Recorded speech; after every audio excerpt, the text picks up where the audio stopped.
Ganga versus मंगा। एक दिन सूर्यकांतम गांव में पंचायत का फैसला समाप्त करके घर आती है। घर वापस आते ही सूर्यकांतम को चंद्रकांता बिना पलक झपकाए देख रही थी। ऐसे क्यों देख रही हो?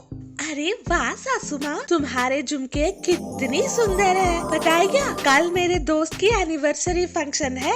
अगर थोड़ा अपने झुमके दोगी तो पहन कर जाऊंगी। इस पर भी पड़ गई तुम्हारी नजर। अलमारी में से सोने के झुमके दूंगी, वो पहन कर जाओ, पर इसके बारे में मत सोचना, बता रही हूँ। क्यों सासू माँ, कितनी बार पूछने पर भी ये झुमके नहीं देती हो, और ऊपर से तुम हर बार पंचायत का फैसला लेते समय इन झुमकों को पहन कर जाती हो। सूर्यकांतम मन में सोचती है, तुम्हें क्या पता है बेवकूफ बहू, ये मैजिकल इयररिंग्स है। अगर इसे पहन ले तो सामने वाला व्यक्ति मन में क्या सोच रहा है पता चल जाता है। इन्हें पहनकर ही तो इतने दिनों से पंचायत में सच्चा कौन है झूठा कौन है फैसला दे आ रही हूँ। अभी अगर इन्हें तुम्हें दे दिया तो फिर से कोई परेशानी का काम करोगी। बाप रे, अगर इन पर तुम्हारी नजर पड़ गई तो बस खत्म। मैं झुमके मांग रही हूँ और तुम ना जाने क्या सोच रही हो। अरे ये झुमके मेरी माँ ने मुझे दिए थे। वैसे भी मैं सेंटिमेंट्स को बहुत मानती हूँ, इसलिए ये नहीं दूंगी, ठीक है ना? तुम इनके बारे में भूल जाओ। बोलकर सूर्यकांतम वहाँ से चली जाती है। उसके जाते ही चंद्रकांता, अरे क्या है ये औरत, जब देखो इन झुमकों को नहीं दूंगी बोलकर जिद करती रहती है। लगता है इन झुमकों में कुछ न कुछ मैजिक जरूर होगा। धीरे से कुछ भी करके इन झुमकों में क्या पावर है पता करना होगा। मन में सोचकर धीरे से सूर्यकांतम के ना होने का समय देखकर उन झुमकों को वहाँ से चुरा लेती है। उन्हें चुराकर तुरंत पहनकर चीनी वाले सुजाता के पास जाती है। जाकर सुजाता से, अरे सूजी, ये झुमके कैसे लग रहे हैं मुझ पर? ये सुनकर सुजाता मन में ऐसा सोच रही थी, पता नहीं कहाँ से चुरा कर लाई होगी ये। बहुत अच्छे हैं चंदू, तुम पर, तुम्हारी खूबसूरत चेहरे पर और तुम्हारे चोटी पर कुछ भी सेट हो जाता है। जो सुनकर चंद्रकांता, क्या है ये, मन में तो कहीं से चोरी करके लाई होगी सोचते हुए ऊपर से अच्छी लग रही हो कहती हो। जो सुनकर सूजी शॉक्ड हो जाती है।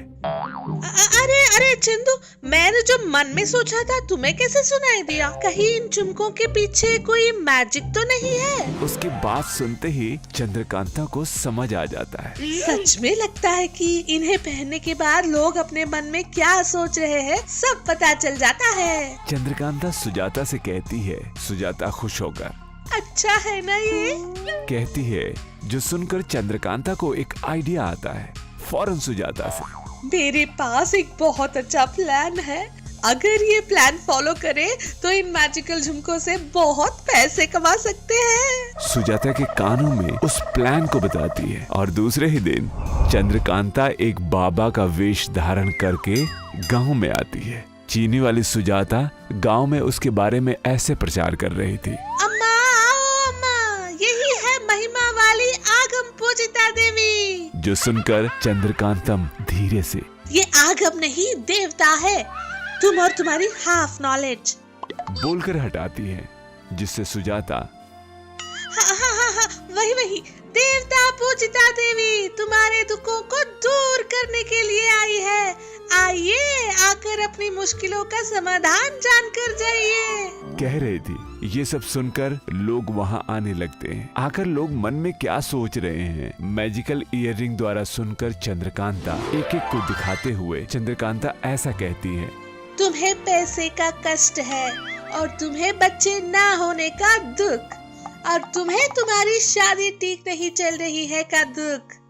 सभी के दुखों का समाधान करूंगी, कहती है चंद्रकांता। जो सुनकर सभी लोग हैरान होकर एक दूसरे से कहने लगते हैं, अरे मेरे मन की बात इसे कैसे पता चली? सच में मेरे मन की बात भी यही है। लगता है ये कोई शक्तिशाली माँ है, अपने गांव के दुखों को दूर करने के लिए यहाँ आई है। कहते हुए सभी लोग उसे प्रणाम करने लगते हैं। इस तरह सभी लोग चंद्रकांता का बहुत विश्वास करने लगते हैं। दक्षिणा के रूप में रुपए भी देने लगते हैं, जिसके कारण चंद्रकांता के पास बहुत सारे रुपए आने शुरू हो जाते हैं। सुजाता और चंद्रकांता दोनों अपने प्लान की सक्सेस होने पर बहुत खुश हो रहे थे। तभी मैजिकल ग्लोब द्वारा इन लोगों के बारे में पूरी जानकारी हासिल करके सूर्यकांतम वहां पहुंच जाती है। उसकी बहू चंद्रकांता उसके मैजिकल ईयर रिंग्स को चुराकर उनसे लोगों को बेवकूफ बनाता देख सूर्यकांतम का खून खौलने लगता है। गुस्से में उसका चेहरा लाल हो जाता है। कुछ भी करके उसे सबक सिखाने के लिए सूर्यकांतम अपनी मैजिक शक्ति से चंद्रकांता के पहने हुए मैजिकल ईयर रिंग को बहुत बड़ा बना देती है। चंद्रकांता जिसका वजन सह नहीं पा रही थी। माँ माँ, अरे क्या है ये अचानक से? अरे अरे, कान दर्द हो रहे हैं। सासू माँ बचाओ मुझे, हे भगवान, सासू माँ बचाओ, सासू माँ बचाओ मुझे, हे भगवान, सासू माँ बचाओ। चिल्लाती हुई रोती जा रही थी, जो सुनकर सूर्यकांतम चंद्रकांता के सामने खड़े होकर ऐसा कहती है। अरे अरे, आप तो आगम पूजिता देवी हो, वही देवता पूजिता देवी हो। मैं आपको कैसे बचा सकती हूँ देवी?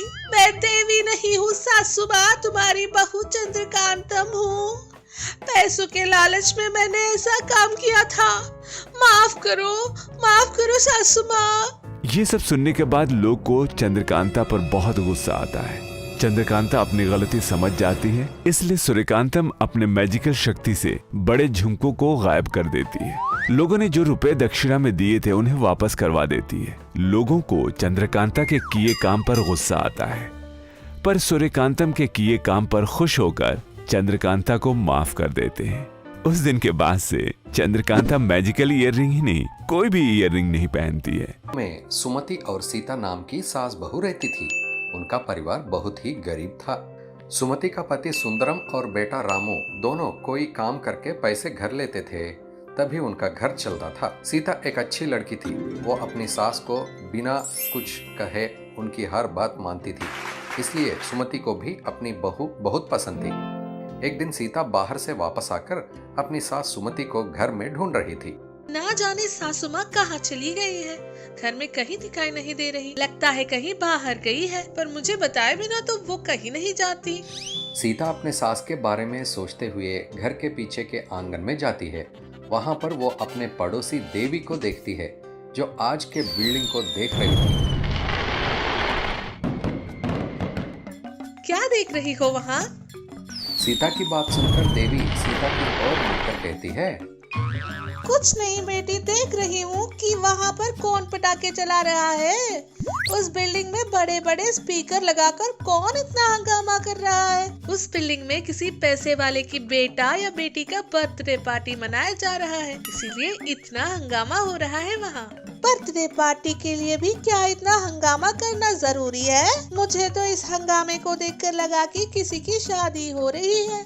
मौसी, आजकल का फैशन है, किसी का भी बर्थडे हो या है कोई भी छोटा सा फंक्शन हो, उसे पार्टी करके हंगामा करके बड़ा दिखाया जाता है। लगता है लोगों को पैसों के साथ अलग अलग तरह की बीमारी आ जाती है। नहीं मौसी, ये बीमारी पैसे वालों की नहीं है। जब मैं छोटी थी तब मेरा जन्मदिन भी ऐसे ही बनाया जाता था। मेरे पिता मेरे लिए नए कपड़े लाते थे और हम सब लोग मिलकर सुबह मंदिर जाते और शाम को मेरी माँ खूब सारी मिठाइयाँ बना देती थी मेरे लिए। अच्छा बेटी, तुम्हारा बर्थडे कब है? अगले महीने की 10 तारीख को। क्या अगले महीने की 10 तारीख को तुम्हारा जन्मदिन है? तुमने कभी बताया क्यों नहीं? हम लोगों को 3 वक्त का खाना कमाना भी मुश्किल हो रहा है और मैं सब लोगों को अपना जन्मदिन बताकर दुखी नहीं करना चाहती, और ऊपर से फिजूल के खर्च अलग। ये सब जानकर मेरे परिवार वालों को बहुत दुख होगा, जो मुझे पसंद नहीं है। इतने दिनों तक तुम अपने मायके में तो जन्मदिन बहुत अच्छे से मनाती थी, पर अब ससुराल में आकर जन्मदिन मनाने में क्या हुआ? सीता वहां से घर के अंदर आ जाती है। घर में आते ही हॉल में उसकी सास बैठी हुई दिखाई देती है। आप कहाँ चली गई थी? यही तो थी मैं कपड़े निकाल लेती हूँ, आप जाकर खाना खाओ। अगले दिन सुमति अपने बेटे के पास आकर कहती है, बेटा रामू, मुझे 10 रुपए चाहिए। आपको क्या चाहिए मुझे बताओ, मैं ला दूंगा। नहीं, मुझे सिर्फ आज ही नहीं, हर रोज 10 रुपए चाहिए।